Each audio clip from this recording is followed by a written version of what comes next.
Hey guys. Alright, so today what I wanted to do is talk about my collection of watches that I have. Specifically, I want to talk about the G-Shock collection that I currently own. I have a bigger collection of watches. I think right now I'm sitting close to 28 watches, which, man, I'm judging myself as I say that out loud, but I don't know what to say. I really like watches, and so do you. So I'm hoping you understand the struggle.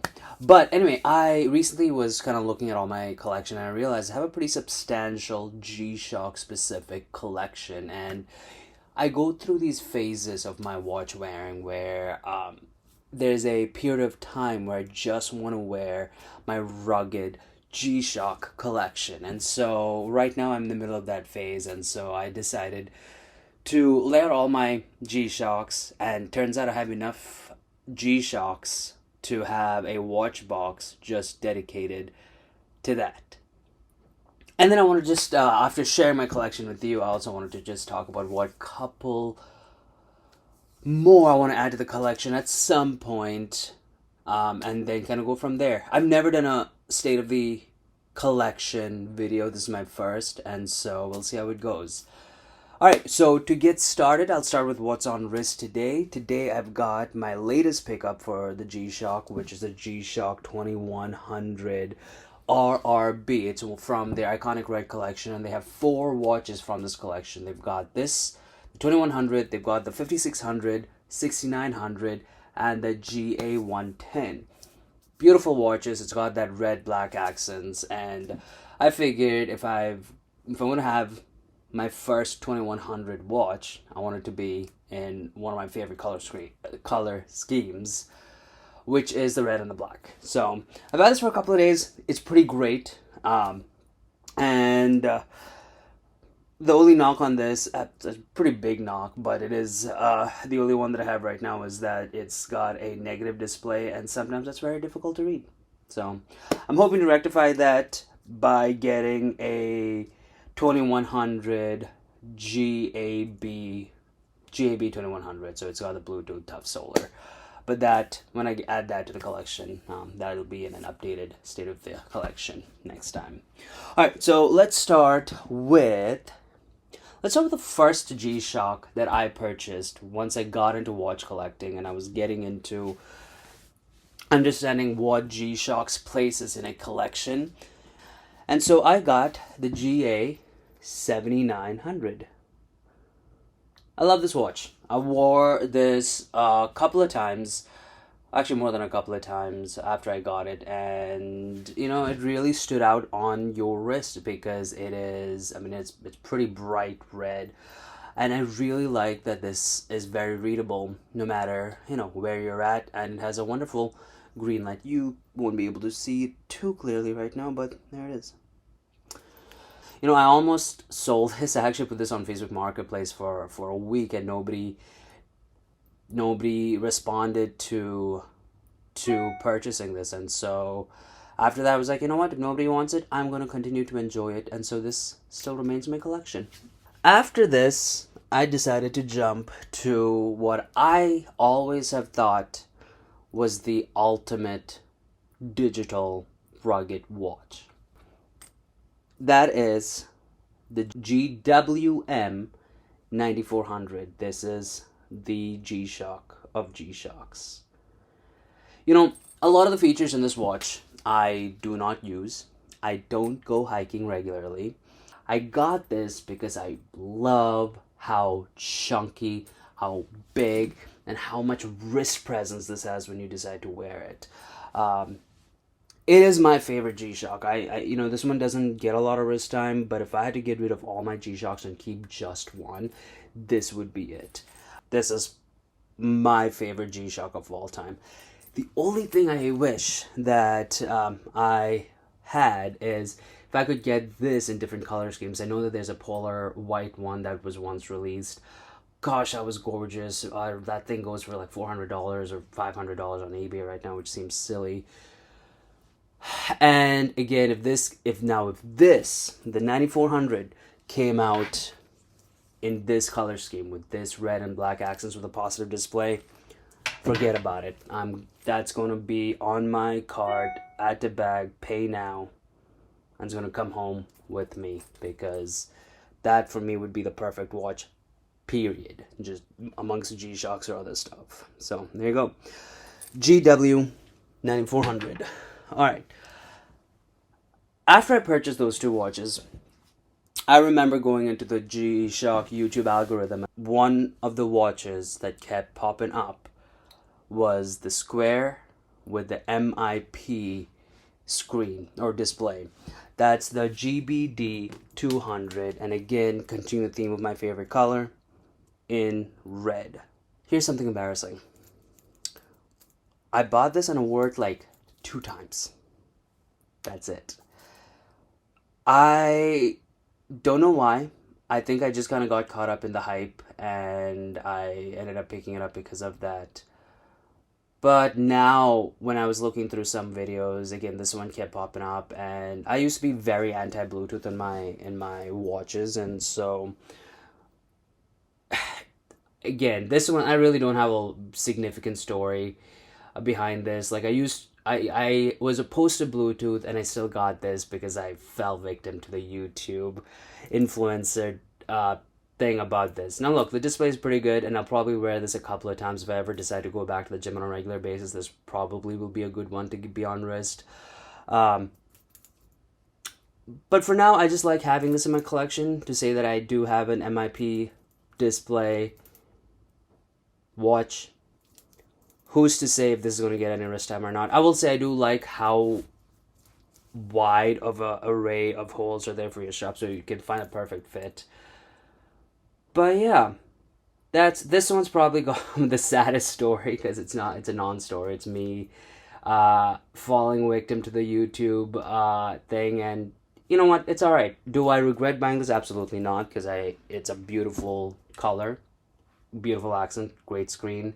Eventually, I'll probably wear it, but this one's probably doesn't have a lot of deep meaning. Probably be the first one that I do sell if I end up considering selling my G-Shocks. So this next one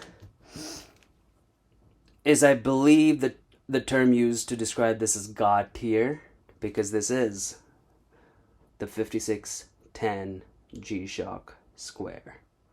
This is the 5610 model. I did not get the 5000U. I found out about that actually after I purchased this. So, tell you what, this one genuinely surprised me, because it is bigger in person than it looks in the pictures or in the screens. It genuinely is. When I first got it, after finally deciding, all right, everybody keeps talking about the 5610, about the square, I gotta have one in my collection. Am I really a watch collector if I don't have one?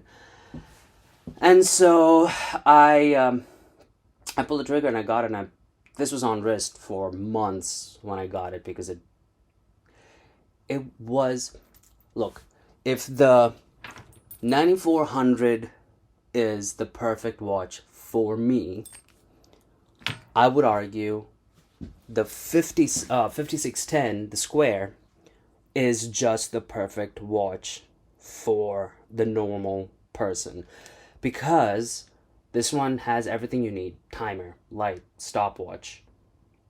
It's tough solar, so it gets power from a light source, so you don't have to worry about changing batteries regularly.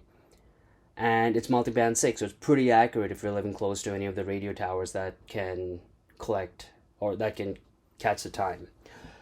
This one is all functionality, and you know what? I think it also looks beautiful. I mean, it is probably one of my favorite designs. I'm very happy with this purchase, because this for me is the exact opposite of this. This, I fell victim to the YouTube influencers, and it did not pay off, the GBD 200. This, I fell victim to the YouTube influencers, and it did pay off. I got this because everybody kept saying you need to have this in your collection.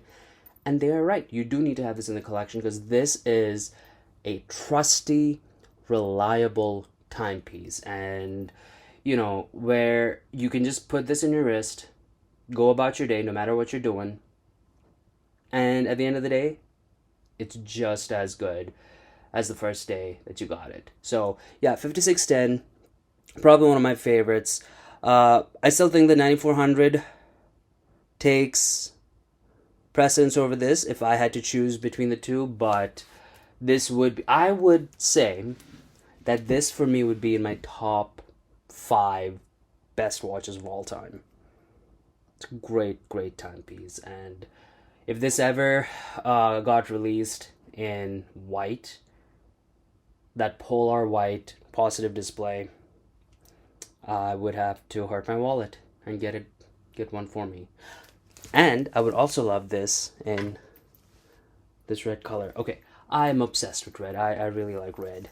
I have 3 more watches in my collection, but this is kind of this same watch in 3 different colors. So I got the 6900. This is the GW 6900. This has multiband and this is tough solar. I don't know, man. For me, I always thought if you're gonna have a G-Shock, you need to have tough solar and multiband. So it's a hard sell for me usually if I want to get one that doesn't have that. Now, do I think it's essential? No, this is just one of a me quirk about wanting tough solar and multiband 6. So that's why I got this. Now,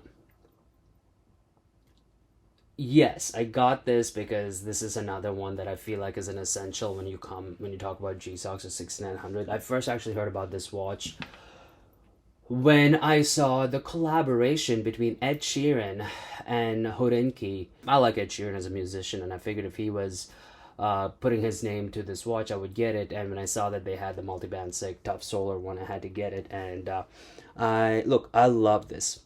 All right, so the other 2 that I have are also 6900s, but these are the DW variations of 2 different colors. I've got my polar white, and I've got the red. I forgot what the collaboration was for the red one, but there was a few other watches I've released that was also black and red, and I confess I got this because it's red and I love it. No other reason. Now the white one, I got this because I found out about this collaboration when the Fantastic Four movie was coming out last year. It's the one with Pedro Pascal and Vanessa Kirby. And this was very interesting. So in the US, this is actually not marketed as a collaboration. It's just whatever line of watches that was, whatever variation of it was. But in Europe, this exact same line is marketed as a collaboration with Marvel and Fantastic Four. It's very interesting. I mean, I'm not into marketing, I'm not a marketing guy, but I just thought that was interesting that different regions have different way of approaching the same line of watches. So, I mean, I really like this one. I love the color. Again, this is probably the other color scheme of watch that if the 5610 or the 9400 came in this color scheme, immediately will add it to the collection. And there you have it, guys. That is all my current G-Shocks. I do not think that this is going to be the end of my G-Shock collection. I think as I get more, I'm going to also want to start paring down. But yeah. So I think my next pickup, when I get to it, will be the 2100 GAB, because I do want that tough solar and the Bluetooth, at least for the timekeeping, but the tough solar is going to be in that one that this one doesn't have. And the one that I'm getting specifically also has positive display, and I want to make sure that I'm able to do that so that I can read the digital display, which I can't with this. And then eventually, there are 2 watches that I specifically want to get. GWM 5000, it's the all metal square positive display. That is probably going to be one of my big purchases in the next couple of years. And then because of how much I like the 2100 and how it feels, I'm going to get an all metal version of that as well. But yeah, that is my G-Shock collection. That is my collection of 8, and I hope you enjoyed it. If you have any opinions on it, feel free to share it. And yeah, I'll see you guys in the next one. Bye.